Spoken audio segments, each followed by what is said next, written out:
우리 하나님께 영광의 박수를 올려드리겠습니다. 우리 은혜로운 찬양 감사합니다. 이름은 김한결인데, 그죠? 이름대로가 아니네. 한결 같지가 않고 나날이 더 잘하는 것 같아요. 나날이 더 은혜스럽고 모든 면으로 좋습니다. 감사를 드리고, 언젠가 기회 되면 이 시간에 몇 곡 이렇게 해가지고 한번 준비해서 우리 코로나로 인해서 또 어려움 속에 있는 우리 성도들에게 찬양을 통해서 더 큰 은혜를 끼칠 수 있도록 한번 준비해 주시면 고맙겠고, 또 오늘 우리 한결이가 찬양을 했는데 또 우리 교인들 가운데서도 서로 얘기해서 3부 예배 유튜브 좀 많이 보시면 1부, 2부 때는 또 못 보셨으니까 3부 예배 보시면 더 은혜가 되겠습니다. 우리 장로님 기도하셨던 것처럼 이 코로나가 연말까지, 송년주일까지 계속될 거라고는 누구도 상상도 못했는데, 송년주일에도 영상으로 비대면으로 예배를 드리고 있습니다. 야곱이 하란 땅을 가다가 광야에서 자는데 하나님을 만났습니다. 창세기 28장 16절에 보게 되면은 야곱이 깜짝 놀라가지고, 아이고 하나님이 여기도 계십니까? 여기도 계십니까? 감격하는 이런 그 장면이 나오는데, 각 가정에서 있는 곳에서 예배드리는 모든 성도들, 하나님이 여기도 계십니까? 하나님을 만나는 깜짝 놀라는 이 감격의 예배가 되기를 바랍니다. 여러 번 말씀드렸던 이야기지만은 어느 분이 그 깨진 물동이를 가지고 물을 나릅니다. 그럴 때 깨지지 않는 좋은 물동이들이 비난을 했어요. 우리는 깨지지도 않고 좋은데 우리는 사용 안 하고 저 깨진 물동이를 사용하느냐고. 그래서 이 깨진 물동이가 좀 미안해가지고, 아이고 주인님 부끄럽습니다. 저는 이제 그만 좀 사용해 주십시오. 제가 보탬이 되지 못합니다. 물 그냥 다 찔찔찔찔 흘리고 그랬습니다. 그랬더니 주인이 얘기하기를, 야, 네가 깨지고 물 흘린 덕분에 이 길가를 봐라. 물이 흘려가지고 풀이 자라나고 꽃이 파란 꽃, 노란 꽃, 또 아름다운 꽃들이 이렇게 피어 있지 않느냐. 네가 깨졌기 때문이다. 그렇게 이야기를 했다고 그럽니다. 우리 모두는 다 깨진 물동이와 같습니다. 너무너무 부족해요.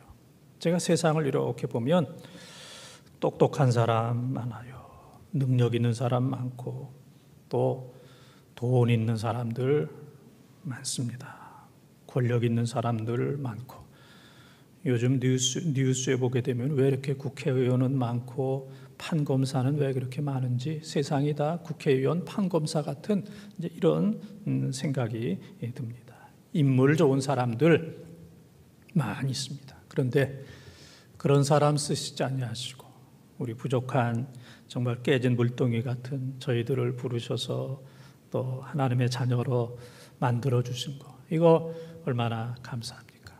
그래서 에레미야 18장 6절, 또 전도서 9장 1절, 역대상 4장 10절에 보게 되면은 모든 것들이 다 하나님 손 안에 있다 그랬습니다. 토기장이가 토기를 가지고 무엇을 만들든지 토기장이 마음인 것처럼 이거 다 하나님 하시는 대로 돼요. 하나님 마음입니다. 깨진 항아리 같은 나를 선택하셔서 하나님의 자녀로 삼아주신 거, 이 송년 예배를 맞이하면서 하나님 감사합니다. 그리고 하나님께만 영광 돌리는 이러한 삶이 평생 계속되기를 축원합니다. 많은 운동선수들은 올림픽을 위해서, 월드컵을 위해서, 어떤 대회를 위해서 1년 혹은 2년 혹은 4년 동안 노력을 합니다. 좋은 성적, 메달을 따기 위해서 애쓰고 수고하고 준비하고 절제를 합니다. 그런데 우리 신앙인들은 1년, 2년, 4년이 아니고 평생 하나님 앞에 가는 그 순간 하나님 기쁘게 하고 또 하나님 영광스럽게 만나기 위해서 우리는 평생 준비하고 기도하고 달려가는 것, 이것이 바로 오늘 우리의 신앙의 모습입니다. 그래서 성도들은 매일 매해마다 그리고 어떤 상황 속에서도 끝까지 이제 신앙생활을 하게 되는 겁니다. 벌써 송년주일이 되었습니다. 한 해 동안도 수고하셨고 또 그 모든 수고를 우리 하나님께서 다 기억을 해 주십니다. 송년주일임에도 불구하고 코로나라고 하는 큰 장애물에 발목이 잡혀서 개인적으로, 가정적으로, 교회적으로 참으로 어렵습니다. 이 코로나만 해도 힘들데 영국을 비롯해서 지금 많은 세계의 변이 혹은 변종, 이 코로나로 인해서 앞으로 신경을 더 써야 되는 이런 어려운 현실이 되었습니다. 그럼에도 불구하고 지금까지 믿음으로 달려왔던 것처럼 내년에도 그리고 평생, 오늘 핵심적인 단어는 달려가는 겁니다. 하나님 앞에 끝까지 달려가는 우리 모든 성도들이 다 되시기를 주님의 이름으로 축원합니다. 하나님의 상을 위하여 달려가는 사람들, 첫째 따라하겠습니다. 십자가와 부활 신앙으로 달려갑시다. 십자가와 부활 신앙으로 달려갑시다. 오늘 10절, 11절 말씀을 통독합니다. 내가 그리스도와 그 부활의 권능과 그 고난의 참여함을 알고자 하여 그의 죽으심을 본받아 어떻게 해서든지 죽은 자 가운데서 부활에 이르려 하노니. 아멘.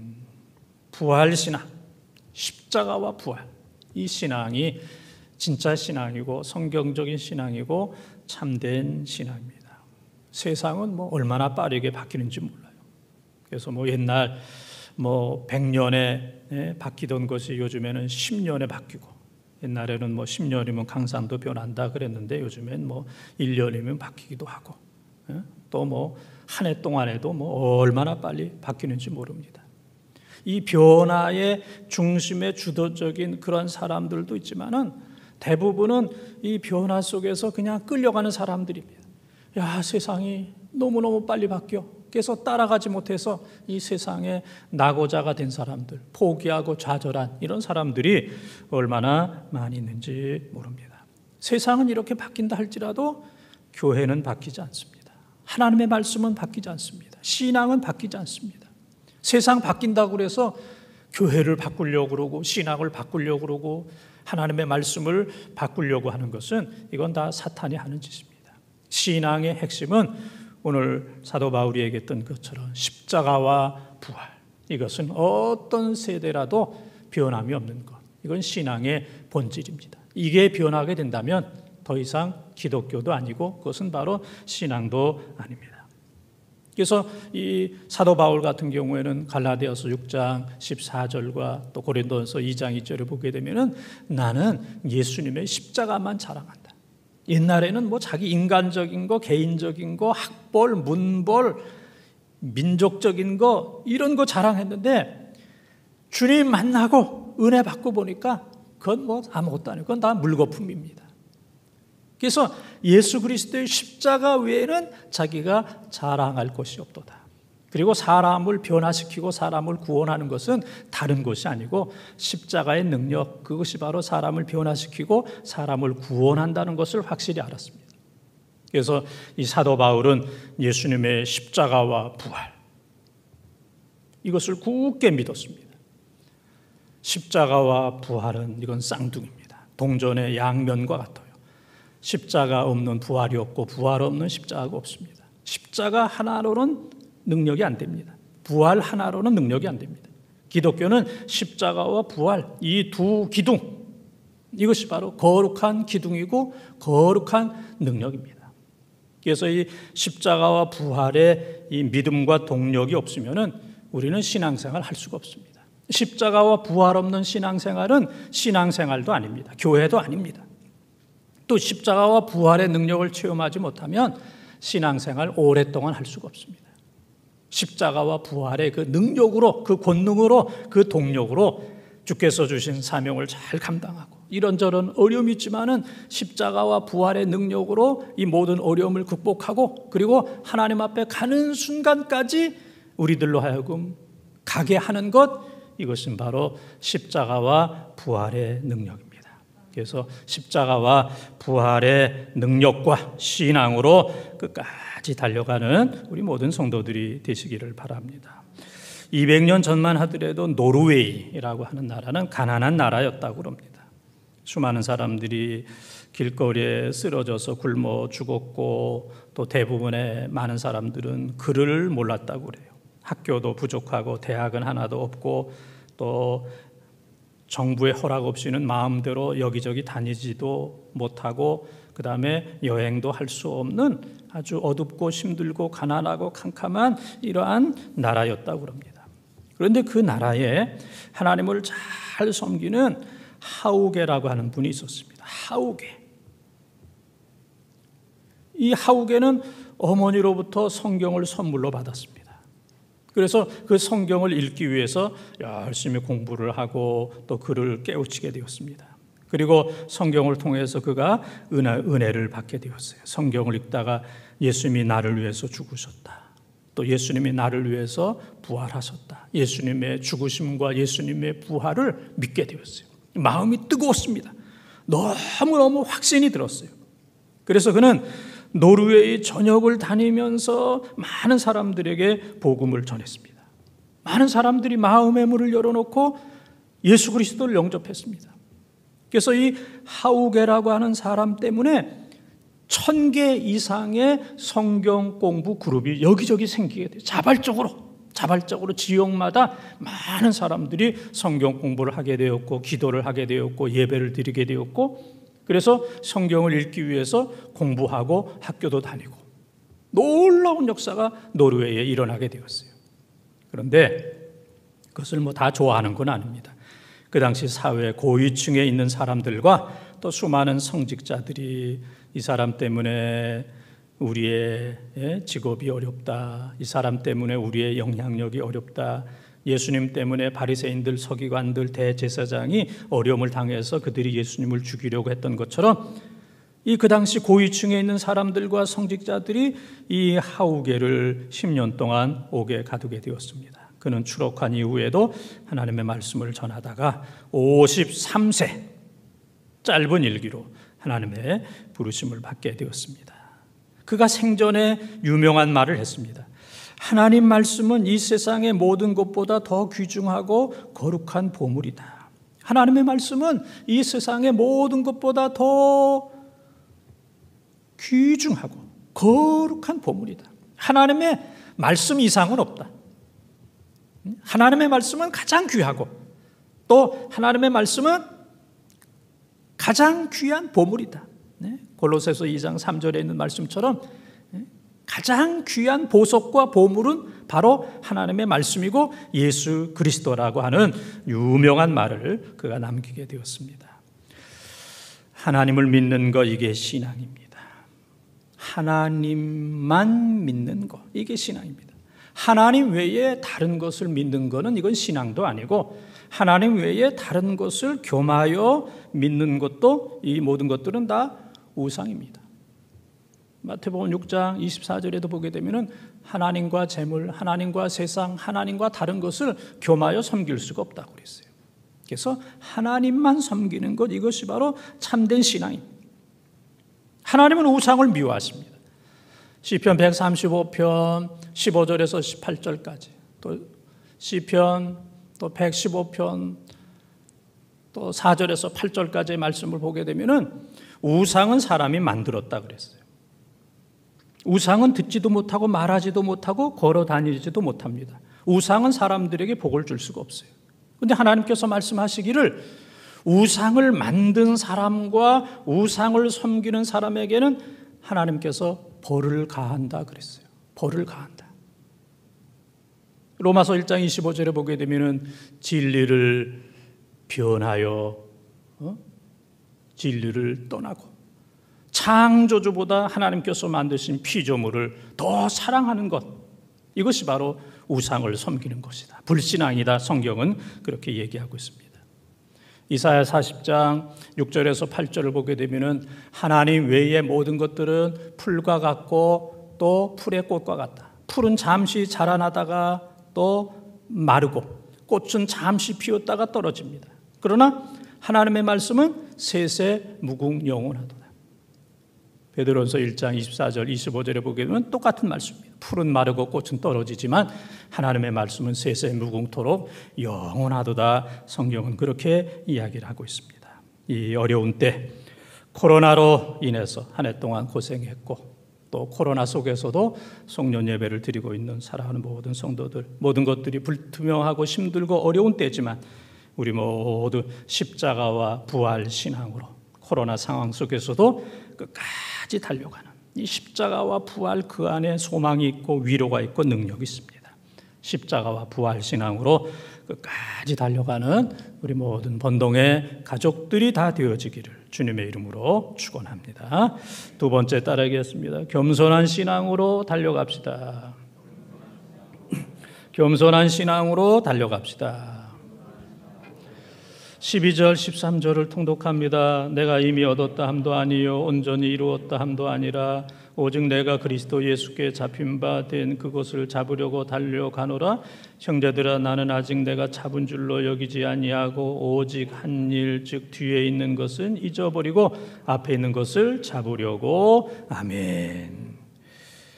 오늘 중요한 거는 달려가는 거예요.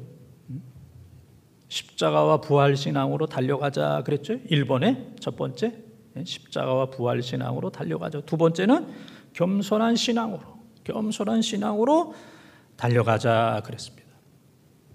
로마서 8장 29절 30절에 보게 되면은 하나님께서는 수많은 사람들 가운데 하나님의 자녀들을 예정하신다 그랬어요. 예정하신다. 그래서 많은 사람들 가운데 하나님은 하나님의 백성들을 아시고 정하시고 부르시고 의롭다 하시고 거룩하게 하시고 그리고 하나님의 백성들을 영화롭게 해주시는 분이에요. 수많은 사람들 가운데 우리가 태어나기 전부터 하나님의 백성들을 미리 아시고 정하시고 부르시고 의롭게 하시고 거룩해 하시고 우리를 영화롭게 하시는 그 하나님. 우리 모든 사람들이 하나님의 자녀들이 다 그러한 존재들입니다. 우리가 어떤 존재인지 우리가 잘 몰라서 때로는 우울하기도 하고 열등감을 가지기도 하고 세상적인 것을 부러워하고 있지, 우리의 참 본체, 우리의 어떤 그 정체를 알게 된다면 우리는 보통 사람들이 아닌 겁니다. 하나님께서 우리를 그만큼 높여주셨기 때문에 그렇습니다. 그런데 우리가 다 하나님의 은혜로 구원을 받았는데 지금 우리는 성화 과정 속에 있는 거예요. 성화, 거룩해지는 과정 속에 있는 거예요. 거룩해지는 것. 너희는 거룩하라 그랬거든요. 레위기 11장 45절 19장 2절에 보게 되면 너희는 거룩하라. 우리의 삶의 목표는 행복이 아니고 거룩입니다. 어떻게 거룩하게 살 건가? 어떻게 행복하게 살 건가? 부유하게 살 건가? 이것이 아니고 뭐 틀린 건 아니지만은, 죄인은 아니지만은 우리의 진정한 목적은 거룩하게, 하나님이 원하시는 거룩한 삶을 살 것인가, 그렇게 사는 것이 이제 성화의 과정인데, 이 성화는 하루아침에 되는 게 아닙니다. 하나님 앞에 가는 순간까지 끊임없이 고절을 통해서 어떤 때는 거룩한 것 같았으나 어떤 때는 또 속된 것 같았으나 또 어떤 때는 은혜 받아서 또 거룩한 것 같고, 그래서 이 성화의 과정 속에서는 우리가 낙심할 필요도 없고 또 우리가 누구를 평가하거나 정죄할 필요도 없습니다. 왜냐하면 계속되는 과정 속에 있기 때문에 그렇습니다. 그래서 하나님 앞에 거룩하게 사는 것, 성화되는 것, 그래서 우리가 성화되기 위해서는 끊임없이 하나님을 향하여 달려가고 하나님께서 우리에게 주신 사명, 그 사명을 감당하기 위해서 끊임없이 달려가야 됩니다. 오늘 말씀도 보게 되면 달려가노라 하는 말씀이 많이 있는데, 달려가는 것은 향방 없이 목적 없이 여기저기 달려가는 것이 아니고 사냥개가 토끼를 잡는 것처럼 구체적인 목적을 향하여 집중적으로 달려가는 것. 선택과 집중적으로 달려가는 것을 오늘 본문에서는 달려가노라 그렇게 얘기합니다. 그래서 우리가 겸손한 신앙이 되기 위해서는 첫째는 과거의 모든 것들은 다 잊어버려야 됩니다. 자꾸 지난주에 말씀드렸던 것처럼 나 때는 내가, 나 때는 자꾸 옛날 얘기하지 말고 과거에 잘하고 그랬던 것은 그냥 하나님의 은혜고 그거를 잊어버려야 돼요. 자꾸 뒤를 다 보면서 뛰면 안 됩니다. 뒤를 보면서 뛰게 되면은 제대로 뛸 수가 없습니다. 정확한 목적으로 갈 수가 없기 때문에 그래요. 그래서 끊임없이 과거는 잊어버리고 또 한 가지는 끊임없이 앞에 있는 것을 향하여 달려가는 거예요. 앞에 있는 목표를 향하여 하나님의 부르신 그것을 향하여 하나님을 향하여 그리고 하나님께서 우리에게 맡겨주신 그 사명을 잘 감당하기 위해서 끊임없이 그래서 현재 분사형으로 되어 있어요. 끊임없이 우리는 과거에 대해서는 잊어버리고 또 끊임없이 미래에 대해서 앞을 향하여 하나님을 향하여 달려가는 이러한 성도가 거룩한 성도가 될 수 있고 또 그런 성도가 성화 깨끗해지는 하나님 앞에 상 받는 그런 삶을 살 수가 있습니다. 어느 글에 보니까 너도 시어머니 돼봐라. 그때 되면 내 마음을 알 것이다. 이제 그런 글이 있어요. 이제 가끔 노인들이 그런 얘기 하잖아요. 너도 늙어봐라. 너도 늙어봐라. 너도 늙으면 내 마음 알게 될 것이다. 이제 그런 얘기 이제 하는 것처럼 너도 시어머니 돼봐라. 이제 글을 잠깐 읽어보니까 어떤 분이 열심히 어려운 상황 속에서 아들을 잘 양육하고 교육을 해서 의사가 됐어요. 얼마나 자랑스러워. 그런데 또 의사 며느리를 얻었어. 그러니까 뭐 누가 묻지 않아도 그냥 내 아들 의사, 내 며느리 의사 그냥 뭐 여기저기 가서 뭐 막 이제 자랑하고 그랬어요. 그리고 이 어머니는 이제 내 팔자는 폈다. 나는 이제 상팔자다. 나는 이제 평생 대접받으면서 대우받으면서 그냥 화려한 멋있는 꿈꾸던 그런 삶을 살 것이다라고 생각을 했어요. 그런데 아들네 집에 가보니까 이게 뭐 살림이 엉망이에요. 그래서 이제 도와주다 보니까 손주도 봐줘야죠, 청소도 해야죠, 밥도 해줘야죠. 거기에 완전히 매이게 되었어요. 그래서 청소하는 사람으로, 밥하는 사람으로, 손주 키우는 사람으로 그냥 전락이 돼버렸어. 그래도 이 밥을 할 때 아들은 이제 그릇에 잘 이렇게 담아주고 며느리는 네 밥은 네가 담아 먹으라 그랬어요. 그랬더니 며느리가 그런 법이 어딨냐고. 내 밥도 내 남편 그리고 당신의 아들 밥처럼 나도 똑같이 해달라고. 밥상에 똑같이 해달라고 그랬습니다. 그래서 그것으로 인해서 서로 싸우고 다투고 마음이 상해서 이 어머니가 시골집으로 내려가게 되었다는 이제 그런 은혜로운 얘기입니다. 어머니는 어떤 마음이 있냐면은 나는 대접받아야 된다. 나이도 그렇고 내 공족도 그렇고 내 아들 며느리가 의사이기 때문에 나는 다른 사람과 비교할 수 없는 엄청난 나는 대접을 받아야 될 그런 존재라 이제 그런 생각이에요. 며느리의 생각은 나는 세상의 모든 것들이 다 공평하다. 하대받는 그런 사람이 아니다. 나는 시어머니와도 공평하고 남편과도 공평하다. 나는 뒤떨어지는 그런 사람이 아니다. 누구 밑에 있는 그런 사람이 아니다. 지금 세상이 어떤 세상인데 나도 시어머니처럼 똑같이 대접받고 남편처럼 똑같이 대접받는 난 평등한 그런 사람이다. 그래서 이것이 평행성을 이루게 되어서 화해가 되지 않았어요. 정말 치킨 게임처럼 그냥 서로 그냥 막 부딪혀서 둘 중에 하나가 이제 깨지는 이런 비극적인 역사가 일어나게 되었던 겁니다. 이것이 주는 교훈은 우리가 겸손해야 됩니다. 내가 먼저 겸손해야 돼요. 겸손할 수 있다는 게 기적입니다. 겸손하면 기적이 나타나고 겸손하면 정말 대박이 나는 거예요. 겸손은 내 몫입니다. 겸손은 내가 해야 돼요. 다른 사람이 해줄 수가 없어요. 겸손한 것은 내가 해야 돼. 스스로 겸손하지 않으면 겸손할 수가 없어. 그래서 이것은 내 분깃이고 내 책임이고 내 십자가고 내 축복이에요.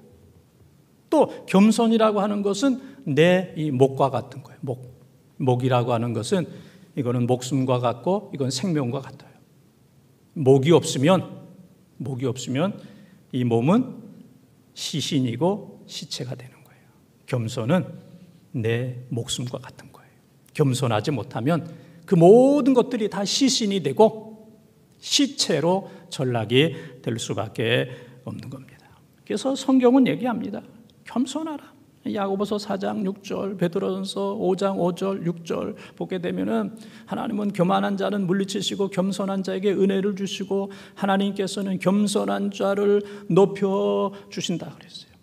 겸손의 골짜기가 깊어야 은혜와 축복의 봉우리가 높은 거예요. 높은 산이 있는 것은 골짜기에 있기 때문에 그래요. 골짜기 없는 높은 산은 없습니다. 그래서 우리가 겸손의 골짜기가 높아질 때 하나님께서 우리를 은혜와 축복의 봉우리가 높아질 수 있도록 겸손한 자를 하나님께서 높여주시는 거예요. 여러분들이 교회를 오시거나 외출할 때는 늘 세 가지를 챙겨야 됩니다. 첫째는 지갑을 잘 챙겨야 되고, 두 번째는 핸드폰을 잘 챙겨야 되고, 세 번째는 뭘 챙겨야 돼요? 마스크를 챙겨야 돼요. 이 세 가지 가운데 한 가지만 안 챙겨도 어디 갈 수가 없어요. 지갑 없이 어디 갑니까? 버스 전철 못 타요? 전화기 없으면은 불안합니다. 불안해. 제대로 할 수가 없습니다. 전화번호 하나 외우는 것도 없고, 그러면 다른 사람 거 빌려서 할 수도 없고, 이 핸드폰, 그 다음에는 이 마스크를 꼭 챙겨야 어디를 이제 다닐 수 있는 것처럼 우리가 이 3손이 있어야 돼요. 오른손, 왼손, 그 다음에 겸손. 네? 오른손, 왼손, 겸손. 네? 우리가 어디 갈 때에 지갑, 핸드폰, 마스크 세 가지를 꼭 챙겨야 되는 것처럼 하나님, 나도 오른손, 왼손, 그 다음에 뭐예요? 겸손해야 돼요. 겸손 없으면 아무것도 아닙니다. 겸손 없으면 하나님이 물리쳐요. 겸손하지 못하면 어디 가서도 결코 대접을 받을 수가 없습니다. 여러분들이 지금까지도 잘하셨습니다. 잘한 거 가지고 있지 말고, 잘한 거 자랑하지 말고, 잘한 거 거기 과거에 묻혀서 나 때에는 내가 너무 거기에 빠지지 말고 겸손한 마음으로 미래를 향하여 힘있게 달려가는 우리 번동의 가족들이 다 되시기를 주님의 이름으로 축원합니다. 세 번째 따라하겠습니다. 천국신앙으로 달려갑시다. 천국신앙으로 달려갑시다. 14절에서 16절까지 통독합니다. 표대를 향하여 그리스도 예수 안에서 하나님이 위에서 부르신 부름의 상을 위하여 달려가노라. 그러므로 누구든지 우리 온전히 이룬 자들은 이렇게 생각할지니 만일 어떤 일에 너희가 달리 생각하면 하나님이 이것도 너희에게 나타내시리라. 오직 우리가 어디까지 이르렀든지 그대로 행할 것이라. 아멘. 우리는 천국을 향하여 달려가는 사람이에요. 표대를 향하여 하는 얘기는 표대를 똑바로 쳐다보고 이제 그런 뜻이 있습니다. 그리스도인의 표대는 하늘에 있는 겁니다. 하늘, 하나님께서 주시는 그 상, 우리의 목표와 표대는 바로 여기에 있습니다. 그런데 가끔 보게 되면은 어떤 성도들은 이 상이 교회에 있는 줄 알고 생각하는 사람이 있어요. 그래서 내가 이 교회에 의해서 몇십 년 수고했으니까 내가 교회로부터 이런 대접과 이런 대가를 받아야 된다. 그래서 그게 안 되니까 내가 몇십 년 동안 교회에 의해서 수고했지만 이 교회가 나 위해서 해준 게 뭐냐고 교회를 저주하고 흔드는 참 마음 아픈 일이 있어요. 안 믿는 사람들이 그러는 건 괜찮아요. 그 사람은 교회에 도와준 것도 없으니까. 그러나 평생 이 몸된 교회에서 했었는데 내가 이 교회에 의해서 젊음을 다 바치고 헌금하고 충성했는데 이 교회가 나를 위해서 해준 게 뭐냐?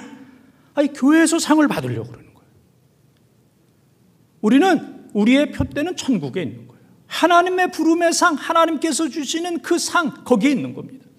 우리는 가정에서 상을 받는 사람도 아니고, 교회에서 상을 받는 사람도 아니고, 세상에서 상을 받는 사람이 아니라 하늘의 상, 하나님께서 준비하신 그 상, 하나님께서 준비하신 의의 면류관, 생명의 면류관, 거기에 목표를 두고 하나님을 향하여 계속 달려가는 이러한 신앙생활이 꼭 되기를 바랍니다. 토끼와 거북이가 경주할 때 토끼는 거북이를 상대합니다. 그러나 거북이는 산에 있는 목표를 향하여 달려갑니다. 좀 느리다 할지라도 산에 있는 목표를 향하여 뚜벅뚜벅 한 걸음 한 걸음 걸어가서 그는 승리하게 되는 겁니다. 우리의 목표는 표대를 향하여 하나님의 부름의 상, 거기에 목적이 있는 거예요.